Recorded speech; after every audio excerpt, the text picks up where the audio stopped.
Marc chapitre 1, versets 21 à 28. Ils se rendirent à Capernaum. Dès le jour du sabbat, Jésus entra dans la synagogue et se mit à enseigner. On était frappé par son enseignement, car il enseignait avec autorité et non pas comme les spécialistes de la loi. Il y avait dans leur synagogue un homme qui avait un esprit impur, et il s'écria, « Ah! Que nous veux-tu, Jésus de Nazareth? Es-tu venu pour nous perdre? Je sais que tu es le Saint de Dieu. » Verset 25. Jésus le menaça en disant, « Tais-toi et sors de cet homme. » L'esprit impur sortit de cet homme en le secouant violemment et en poussant un grand cri. Tous furent si effrayés, saisis de stupéfaction. Dans d'autres versions, c'est ça, il y a d'autres termes, mais c'est des termes qui sont synonymes. Tous furent si effrayés, saisis de stupéfaction, qu'ils se demandaient les uns aux autres, « Qu'est-ce que ceci? Quel est ce nouvel enseignement? » Il commande avec autorité, même aux esprits impurs, ils lui obéissent. Wow! Ça, c'est Jésus. Ça, c'est Jésus. Donc, petit court résumé, au début de son évangile, Marc nous présente, donc, j'amène un court résumé de ce que nous avons vu jusqu'à présent. Au début de son évangile, Marc nous présente le ministère de Jean-Baptiste comme le messager de Jésus, le Messie qui était attendu par les Juifs selon la promesse de la Bible. Ensuite, Marc nous parle du baptême de Jésus comme un acte d'identification avec le péché de l'homme qu'il était venu sauver. Donc, Jésus est venu pour sauver l'être humain. Donc, dans son baptême, dans cet événement précis-là, dans la vie de Jésus, il y a eu depuis le ciel l'intervention de Dieu son Père et du Saint-Esprit sous la forme d'une colombe qui manifeste leur accord envers Jésus pour attester qu'il est le Fils de Dieu. Amen? Donc, c'est ce qu'on a vu jusqu'à date. Immédiatement après le baptême de Jésus, et ça, j'y vais chronologiquement avec le livre de Marc. Donc, ce qu'on parle ce matin, ça va être vraiment, tout va avoir rapport avec le livre de Marc, tout comme tout a rapport avec Jésus. Ou tout devrait avoir rapport avec Jésus. Donc, immédiatement après son baptême, Jésus est dirigé par le Saint-Esprit pour être tenté 40 jours par le diable. Et à la lumière des évangiles de Matthieu, le chapitre 4, et de Luc, le chapitre 4, Jésus tient ferme et fait la démonstration, hors de tout doute, que le péché n'avait aucune place ni aucun pouvoir sur sa vie, dans la vie de Jésus. Et qu'en même temps, il était le seul être dans tout l'univers capable d'être celui qui peut sauver chacun de nous d'une perdition éternelle. Donc Jésus, c'est pour cela qu'il est venu. Et Jésus a prouvé, hors de tout doute, qu'il était le seul être dans l'univers capable de sauver la race humaine. Donc Jésus a passé par ces épreuves-là. Puis à partir de cette étape-là, Marc commence à nous brosser le tableau, un tableau détaillé du ministère public de Jésus, en commençant par l'annonce de l'Évangile, la bonne nouvelle du royaume de Dieu, la repentance, etc. Et Jésus ensuite a choisi ses 4 premiers disciples. Je vous pose la question ce matin, quels sont les premiers 4 disciples que Jésus s'est choisi? Pour ceux qui connaissaient la Bible. Jean-André, OK. Pierre, oui. Puis Philippe,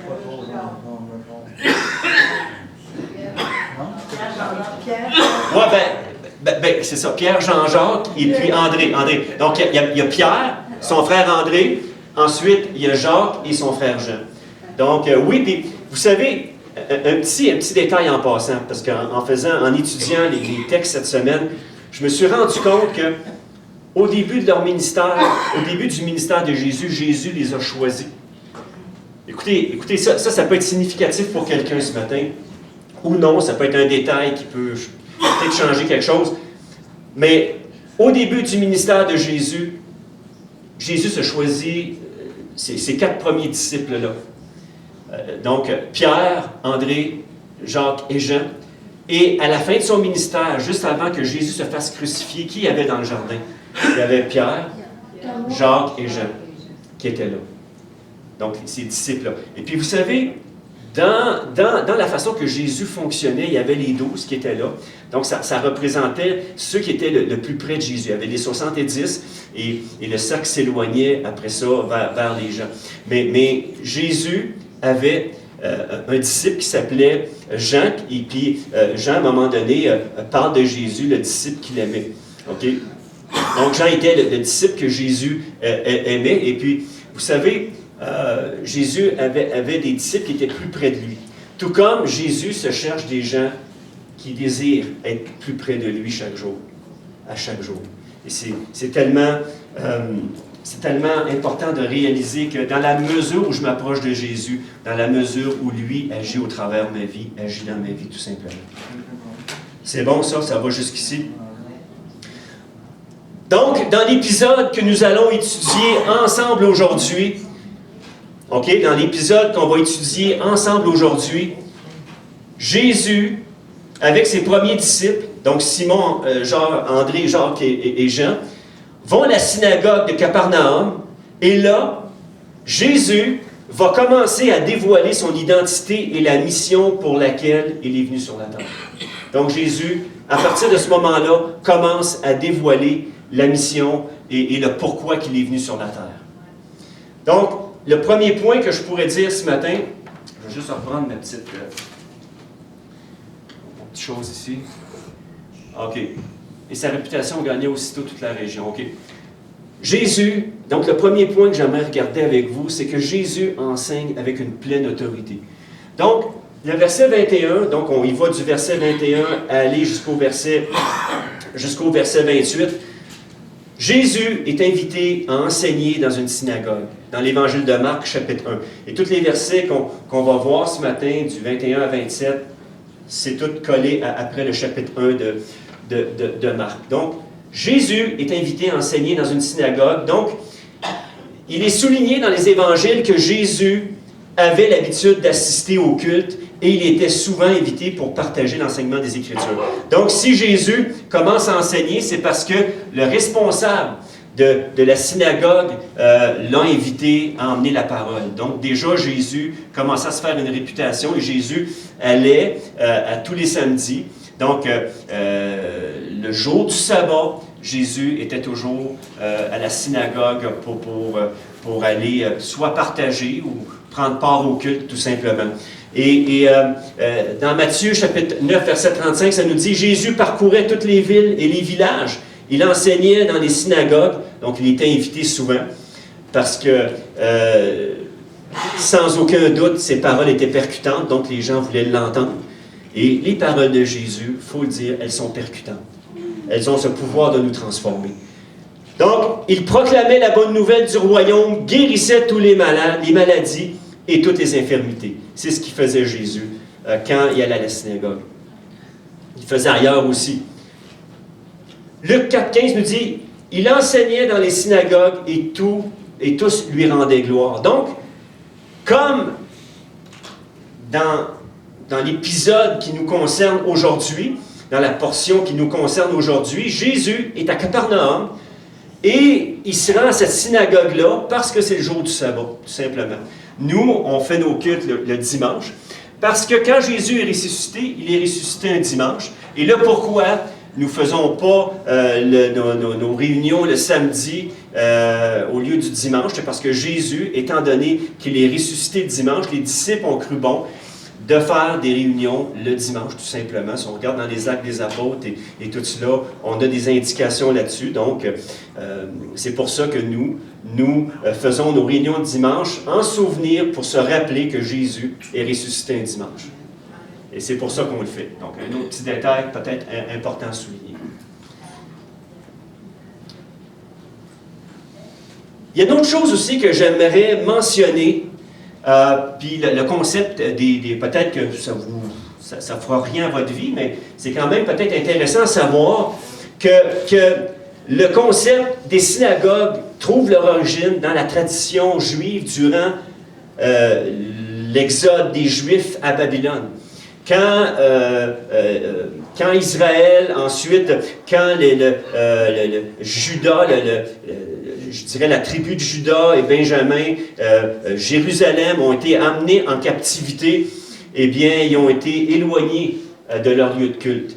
Et c'est là qu'est né les synagogues. Et je vais juste vous expliquer vitement.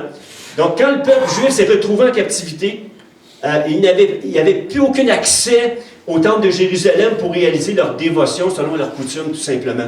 Et c'est alors que les exilés juifs, ceux qui étaient en exil, ont développé un autre système de dévotion centré sur la lecture et l'explication de la loi. Et c'est pour ça que quand on lit les Écritures, quand Jésus se rendait à la synagogue pour enseigner, ça partait de ce concept-là. Quand les Juifs ont parti ce système-là, quand ils étaient en exil. Et juste pour vous dire que le culte, à ce moment-là, dans les synagogues, et puis ça se fait probablement aujourd'hui, là, je n'ai pas assisté tellement souvent là, à des cultes dans une synagogue, mais le culte était divisé en 3 parties. Il y avait la prière, la lecture de la parole et son exposition, ça veut dire son explication tout simplement. Et c'est pour ça que quand Jésus était invité à amener la parole de Dieu, il la lisait, okay, comme on voit dans Luc 4, il la lisait, puis après ça, il l'exposait. Puis on va le voir un petit peu tantôt. La façon dont Jésus a exposé les Écritures et comment ça nous touche, nous, ici en 2024, tout simplement. Donc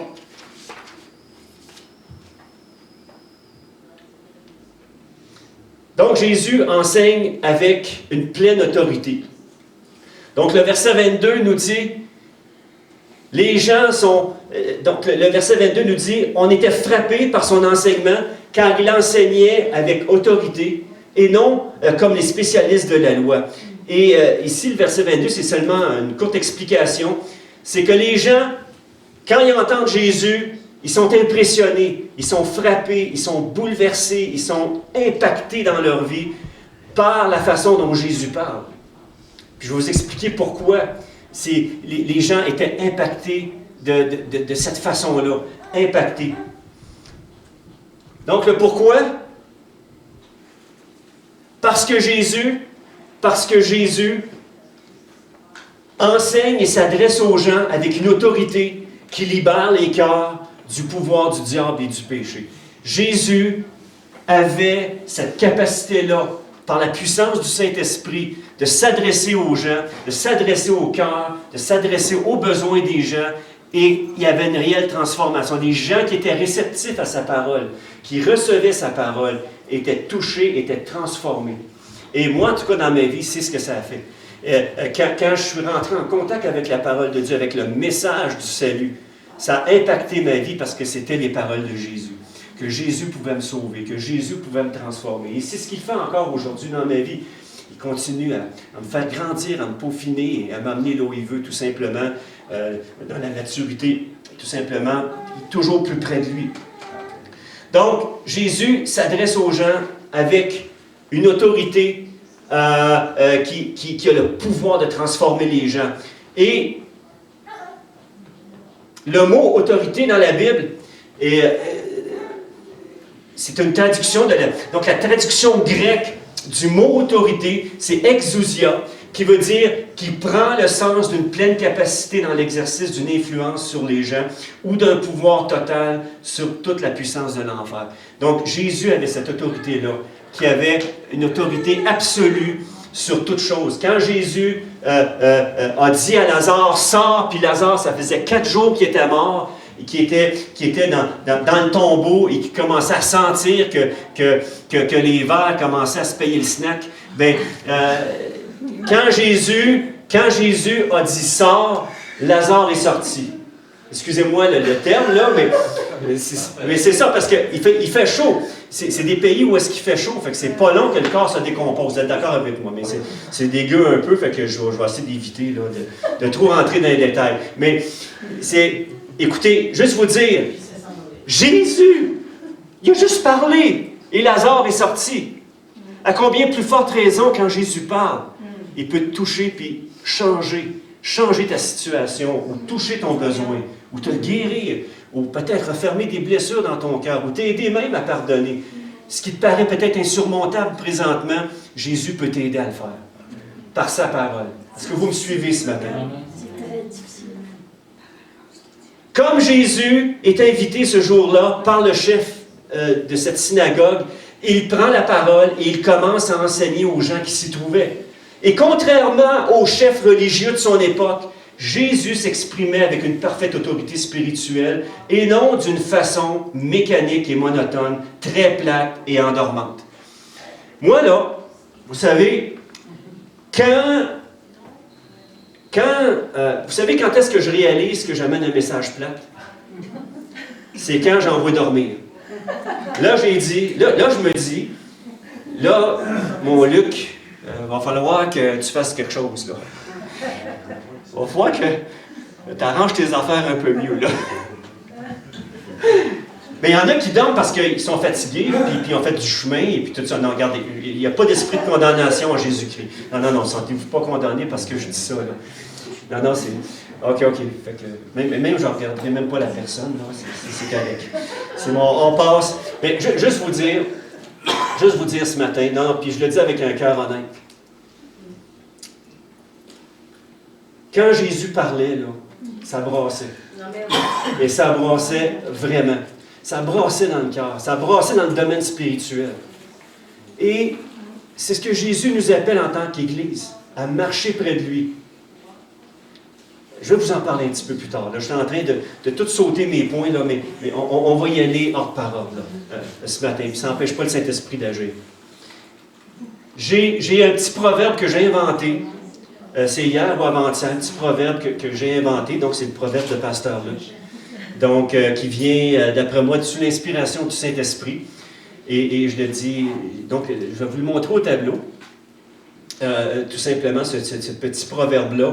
Et tout simplement, c'est quelque chose que je réalise. Donc, dans le fond, je fais part d'une pensée et de quelque chose qui me fait réaliser tout simplement que Jésus a la toute-puissance. Donc, on va le lire ensemble. Quand dans un endroit religieux Jésus passe, la religion casse. Si, bien sûr, il est invité. Il est invité d'honneur. Alors, tout ce qui est mort prend vie avec lui. Tout ce que tu penses mort prend vie avec lui. Quand Jésus passe, la religion casse. Et c'est pour ça que les chefs religieux l'ont crucifié. Parce que non seulement ils l'ont fait par jalousie, non seulement ils l'ont fait délibérément, et il y en a certains qui l'ont fait par ignorance, mais la religion va toujours essayer d'étouffer la grâce, va toujours essayer d'empêcher Jésus d'agir. La religion, c'est comme ça. Et il y a certaines religions qui ont laissé Jésus sur la croix. Non, Jésus, c'est dommage pour eux, mais c'est gloire à Dieu pour chacun de nous. Mais Jésus, il n'est plus sur la croix. Jésus est descendu de la croix. Après 3 jours, il est sorti du tombeau. Il est ressuscité et il est là pour toi ce matin. Il est là pour toi ce matin. Il est là pour son Église. Et il bâtit son Église ce matin. Il l'a bâti. Jean 6,33 nous dit, donc c'est là-dessus que j'ai appuyé mon petit proverbe. Mon proverbe est appuyé sur la parole. Jean 6,63 nous dit, c'est l'Esprit qui donne la vie. L'homme n'aboutit à rien par lui-même, la version Sommer. Wow! Moi, je prends plaisir d'aller lire différentes versions et cette version-là ressort encore davantage la pensée de l'Esprit au travers le texte qui nous dit « L'homme n'aboutit à rien par lui-même. La religion, ça ne changera jamais rien dans ta vie. Mais Jésus, lui, peut faire quelque chose. Parce qu'il est justement venu nous libérer de ces choses-là. Les paroles que je vous ai dites sont esprit et vie. Les paroles qui amènent la vie. Les paroles de Jésus nous amènent la vie ce matin. Ce que nous lisons ce matin nous amène la vie. Apporte d'être revigoré, d'être restauré dans notre cœur, dans notre esprit. Une autre chose, une autre petite pensée que j'ai écrite. Jésus, lui, s'adresse directement au cœur de tes besoins et aux besoins de ton cœur. Et surtout, sur ce que tu as vraiment besoin d'entendre pour être transformé. Ce qu'on a besoin ce matin, c'est d'entendre les paroles de Jésus. C'est d'entendre ce qu'il a à nous dire. c'est d'entendre ses promesses et ses principes pour les enraciner dans notre cœur et dans notre vie. Est-ce que vous me suivez ce matin? Donc Jésus, lui, s'adresse directement au cœur de tes besoins et aux besoins de ton cœur, et surtout sur ce que tu as vraiment besoin d'entendre pour être transformé. Puis on va le voir avec cet homme-là tantôt. On va parler de cet homme-là qui a été délivré complètement d'un esprit démoniaque. Luc 4, 16. Et c'est là-dessus aussi que je viens appuyer cette pensée-là. Luc 4, 14 nous dit, Jésus revêtu de la puissance de l'Esprit. Jésus, quand il est sorti du désert et quand il s'est fait baptiser, il a été revêtu de la puissance de l'Esprit. Et ça nous dit ici, et comme nous devons être revêtus de cette même puissance-là, d'être comme le Maître tout simplement.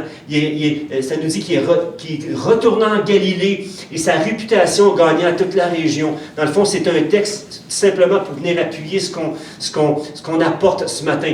Le verset 15 nous dit, il enseignait dans les synagogues et tous lui rendaient gloire. Jésus se rendit à Nazareth où il avait été élevé et conformément à son habitude, il entra dans la synagogue le jour du sabbat. Il se leva pour faire la lecture. Donc on voit ici que Jésus enseignait. Donc il fait la lecture. Et ensuite, qu'est-ce qu'il fait? Il repose les livres tout simplement. Donc, il remet les livres là. Et il commence à lire, l'Esprit du Seigneur est sur moi, parce qu'il m'a consacré par onction pour annoncer la bonne nouvelle aux pauvres. Il m'a envoyé pour guérir ceux qui ont le cœur brisé, pour proclamer aux prisonniers la délivrance et aux aveugles le recouvrement de la vue, pour envoyer libre les opprimés. Puis tout de suite après ça, il met ça de côté et il lui dit, ce que je viens de vous lire, mais c'est accompli. Ça s'accomplit aujourd'hui. Je suis cette promesse-là. Je suis celui qui est venu pour délivrer les captifs, pour guérir ceux qui ont le cœur brisé, pour briser les chaînes qui te tiennent captifs dans ta vie. Amen. Donc, ce merveilleux texte de Luc 4-là m'amène directement au point suivant. Et puis même, je pense que je pourrais mettre plus d'intonation à ce passage-là qui est tellement merveilleux. L'Esprit du Seigneur est sur moi, et ce même Esprit-là peut reposer sur chacun de nous pour accomplir cette œuvre-là. Jésus a dit, vous ferez mes œuvres aussi, et vous en ferez de plus grandes, parce que moi je m'en vais au Père, et que l'Esprit, je vais vous l'envoyer, afin que l'Esprit repose sur vous, et que vous puissiez accomplir les œuvres aussi. Comme je l'ai fait. Comme Jésus. Comme Jésus. Donc, ce merveilleux passage-là de Luc 4 m'amène directement au point suivant. Donc, le prochain point. Jésus a une totale autorité sur toutes les puissances démoniaques. Réunissez toutes les puissances démoniaques de l'univers. Et Jésus a autorité sur toutes ces puissances-là. Et même, il y a certains passages qu'on va regarder ce matin, Jésus les a mis sous ses pieds. Il les a mis sous ses pieds. Toutes ces puissances ont été mises sous ses pieds. J'aimerais vous faire remarquer que la divinité de Jésus était annoncée dans le premier verset de l'Évangile de Marc. Marc 1.1 nous dit que Jésus est venu et que c'était le Fils de Dieu. Et juste remarquez ça ce matin, que le premier verset de l'Évangile de Marc dit que Jésus est le Fils de Dieu. En partant, Jésus est le Fils de Dieu. Et là, Jésus, le Fils de Dieu, le verset 23, qui nous dit ici, il avait dans leur synagogue un homme qui avait un esprit impur, et il s'écria, « Ah, que veux-tu, Jésus de Nazareth, es-tu venu pour nous perdre? Je sais que tu es le Saint de Dieu. » Le Saint de Dieu. Dans la synagogue où Jésus enseigne, il y a un homme qui est prisonnier de l'emprise d'un esprit mauvais, impur. Et laissez-moi vous dire, moi-même, pour avoir vécu certaines expériences avec des gens, où est-ce qu'il y a des esprits mauvais qui se sont manifestés, écoutez, que vous le croyez, que vous ne le croyez pas, ça existe. Moi, j'ai vécu l'expérience ce matin. Ces esprits mauvais-là existent vraiment. Et en particulier, il est arrivé une situation à un moment donné, il y a plusieurs années, où est-ce que j'allais reconduire un ami. Et je ne sais plus trop de quoi on discutait, mais on parlait de Jésus. Je pense qu'on chantait un chant où il y avait un chant chrétien qui jouait à la radio. Je me souviens plus trop comment ça a tout déclenché. Mais à un moment donné, il y a un esprit démoniaque qui s'est vraiment manifesté, là, mais vraiment de mon ami. Fait que j'ai dit, OK, Seigneur, qu'est-ce que je fais maintenant? Ben, c'est comme l'esprit me dit, ben, chasse les démons. Vas-y, tu as l'autorité. Et c'est la pensée qui m'est venue. Fait que tout ce que j'ai fait, tout simplement, c'est que j'ai emmené mon ami dans un lieu discret. Je ne voulais pas faire un show de boucan avec ça. J'ai emmené mon ami dans un lieu discret. Et là, j'ai commencé à prier. Puis laissez-moi vous dire, ça s'est tout manifesté. Et au final, parce que je ne veux pas entrer dans les détails là-dedans, au final, il a été vraiment délivré. Et je me souviens que quand on est rembarqué dans le véhicule, il a levé les mains dans les airs, puis il dit, c'est la première fois que je ressens la présence de Dieu à ce point-là. C'est la première fois dans toute ma vie. Et là, je voyais vraiment que le Saint-Esprit est en train de faire une œuvre dans son cœur, dans sa vie. Et pourtant, c'est quelqu'un qui se disait chrétien, tout simplement. Et je ne vais pas secouer la théologie de plusieurs ici, mais il se disait chrétien. Et pourtant, ces esprits-là se sont tout simplement manifestés. Et moi, j'ai demandé l'assistance. Saint-Esprit, là, viens m'aider. Seigneur Jésus, viens m'aider à faire les choses et à opérer tout simplement la délivrance qui a besoin de la bonne façon. Tu sais. Et puis Saint-Esprit, il m'a tout simplement conduit là-dedans. Et dans le nom de Jésus, ces esprits-là sont sortis. Il y en avait plusieurs dans son cas. Et c'est arrivé. Donc, ces choses-là, oui, elles existent. Et je peux vous dire que quand Jésus délivre, il délivre, mais pas à peu près, il délivre vraiment. Il délivre vraiment. Donc, on voit ici, verset 25, qui nous dit, Jésus menace l'esprit. Donc, il ne discute pas avec. Puis d'ailleurs, on ne doit pas discuter avec eux autres. Là. Dans le fond, Jésus menace l'esprit, right now, il dit « Tais-toi et sors de cet homme ». Et ça nous dit que l'esprit est un peu sorti de cet homme en le secouant violemment et en poussant un grand cri. Donc Jésus lui ordonne de sortir de cet homme et l'esprit impur relâche complètement son emprise de cet homme en le secouant et en criant. C'est ça que Jésus est venu faire pour chaque être humain sur la terre. Jésus, il est venu tout simplement pour libérer justement ceux qui sont captifs de ces choses-là. Puis aussi, venir libérer pour ceux et celles qui sont captifs de mauvaises habitudes, de choses qui t'enchaînent dans ta vie, qui t'empêchent vraiment de laisser Dieu vraiment agir dans ton cœur et dans ta vie. Donc, Jésus, il est celui qui a toute autorité. Jésus est le seul dans l'univers et sur la terre qui a la puissance sans limite de délivrance, de guérison du corps et d'agir au-delà de toute mesure dans chacune de nos vies. C'est Jésus qui a vraiment, vraiment ce pouvoir-là, cette puissance-là. Et dans cette synagogue-là de Capernaum, Jésus inaugure son ministère public par la démonstration retentissante de son autorité divine en délivrant cet homme d'un esprit démoniaque d'impureté. Il était complètement délivré. Et puis vous savez, le diable, lui, il sera toujours là pour détruire, pour nous mettre des bâtons dans les roues. Et il y en a certains commentateurs bibliques vont dire que le pourquoi que ce démoniaque-là était là dans la synagogue, bon, il y a plusieurs raisons, mais il y a une raison qui a été invoquée par un commentateur biblique qui disait que ce démoniaque-là, ou le démon, qui savait qui connaissait Jésus, voulait comme venir déranger la réunion, si on veut, le déranger. Donc, c'est une option, disons, dans la situation, mais peu importe, une chose qui est sûre, Jésus, il n'a pas laissé le temps de parler.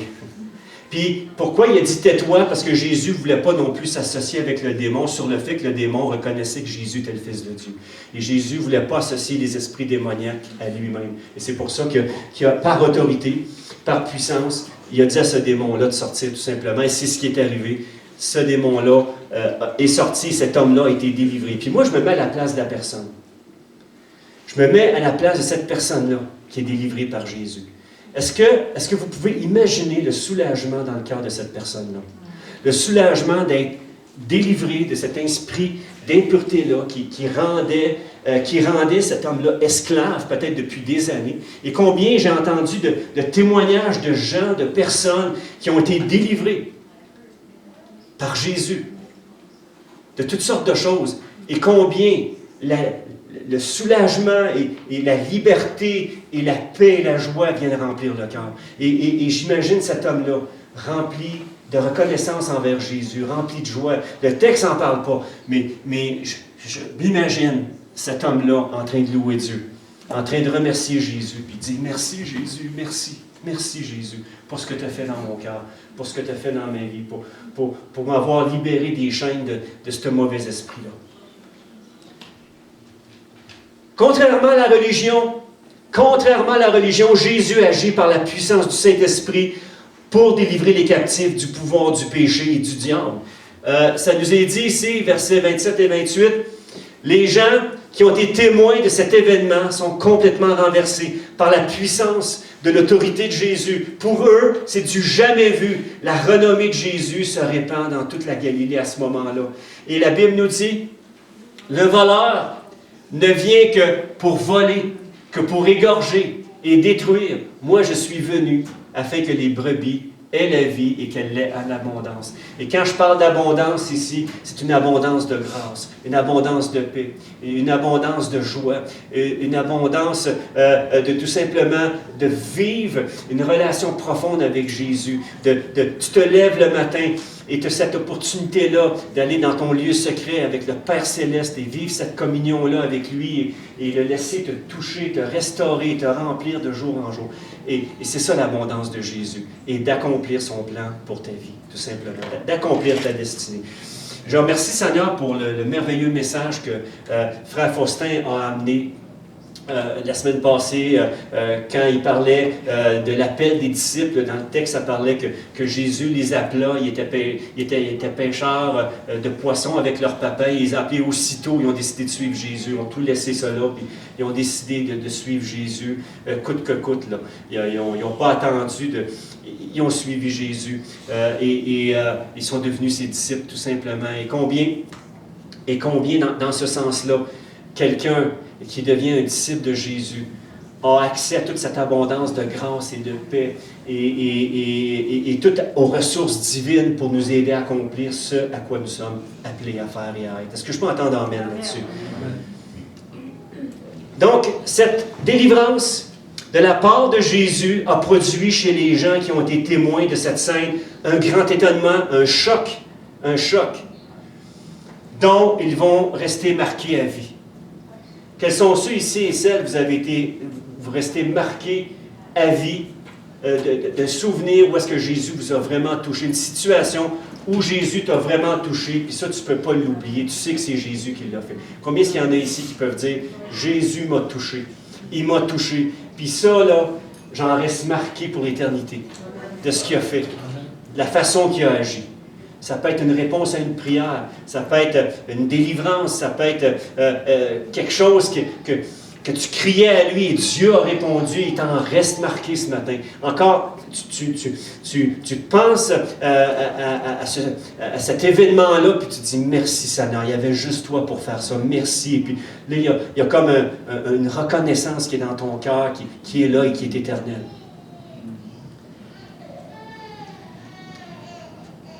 Pour la foule, constater que quelqu'un pouvait chasser un démon par la seule puissance de sa parole, c'était quelque chose de tout à fait nouveau et de surprenant. Et aussi les gens se demandèrent s'il s'agissait d'un nouvel enseignement rabbinique, et puis le récit du miracle de Jésus dans cette synagogue-là, cet événement-là aussi s'est répandu. Et dans le verset 27, ça dit que tous furent si effrayés, et donc dans certaines versions, on dit saisis de stupéfaction, qu'ils se demandaient les uns aux autres, qu'est-ce que ceci? Quel est ce nouvel enseignement? Pour eux, là, c'était du jamais vu. C'était, voyons, c'est jamais arrivé, ça. Combien s'il y en a qui désiraient ce matin de voir du jamais vu à l'Église Bonne Nouvelle? De voir du jamais vu, c'est-à-dire de voir des vies transformées, de voir des gens guéris, sous nos yeux. De voir Jésus qui vous utilise ici dans la communauté pour prier pour des gens et de voir les gens guéris. Moi, dans le passé, je l'ai vu.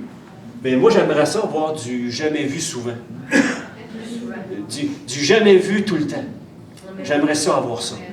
Seigneur, donne-nous d'être une Église, de vivre du jamais vu tout le temps, de voir des vies qui sont transformées. Pas pour se prêter les bretelles, mais d'avoir cette compassion-là de Jésus, de voir des gens guéris, de voir des gens transformés, de voir de réelles repentances, de voir vraiment des gens naître de nouveau par la puissance et l'action du Saint-Esprit. Combien est-ce qu'il y en a qui veulent vivre ça? Voir des cœurs, des vies se donner et devenir eux-mêmes des disciples.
Sois le bienvenu.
force de vivre. Quand nous sommes en ta présence, nos craintes fuient. En te voyant, nous retrouvons la force de vivre. Yeah! Quand nous sommes en ta présence, nos craintes fuient, elles s'enfuient.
La gloire et l'honneur.